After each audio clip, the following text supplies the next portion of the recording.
Hi friends, నా videos కానీ మీకు నచ్చినట్టయితే please like and subscribe my channel. ఈ రోజు నిండు నూరేళ్ల సావాసం సీరియల్లో ఏం జరుగుతుందంటే, అంజలిని మనోహరి పొగడ్తలతో ముంచెత్తి నువ్వు ఎలా అయినా సరే ఎక్కడికైనా వెళ్ళగలవు అని చెప్పి అంటుంది. దానికి అంజలి పొంగిపోతుంది. అప్పుడు అంజలి మనోహరి మాటలు నమ్మి తను రణ్వీర్ ఇంటికి ఒంటరిగా వెళ్ళిపోతుంది. రణ్వీర్ని అడగడానికి, రణ్వీర్ అయినా తనని కిడ్నాప్ చేసిందా లేదా అని చెప్పి.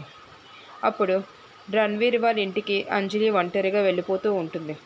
ఇక్కడ చూస్తేనేమో రాథోడ్, అమరేంద్ర ఇద్దరూ కలిపి బయటికి వెళ్తారు. వాళ్ళు వెళ్ళినప్పటికీ అప్పుడే బాగి వాళ్ళకి కాల్ చేసి చెప్తుంది, అంజు కనిపించట్లేదు అని చెప్పి టెన్షన్ పడిపోతూ ఉంటుంది. అప్పుడు అమరేంద్ర అంటారు, ఒకసారి సీసీ కెమెరా చెక్ చేయి బాగి అని చెప్పి. చేశానండి, అంజు ఒంటరిగా రోడ్డు మీదకి వెళ్ళిపోయింది అని చెప్తుంది. అప్పుడు అంజు రాథోడ్ కలిపి డౌట్ వచ్చి రణ్వీర్ దగ్గరికి వెళ్తారు. ఇక్కడ చూస్తే రణ్వీర్ అంజలిని కోర్టుకి తీసుకొస్తాడు. కోర్టుకి తీసుకొచ్చిన తర్వాత అంజలిని జడ్జి పిలిచి అడుగుతారు, ఈ బోన్లో నుంచున్న అతను ఎవరమ్మా అని చెప్పి. దానికి అంజలి ఏమాత్రం సమాధానం చెప్పకుండా అలా చూస్తూ ఉండిపోతుంది రణ్వీర్ సైడ్. రణ్వీర్ కూడా అంజలిని సీరియస్గా చూస్తూ ఉంటాడు.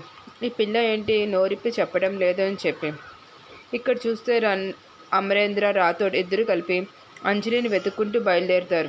రాథోడ్ కోసం కూడా వస్తారు. అక్కడ చూస్తే బాగి ఫుల్గా టెన్షన్ పడిపోతూ ఉంటుంది.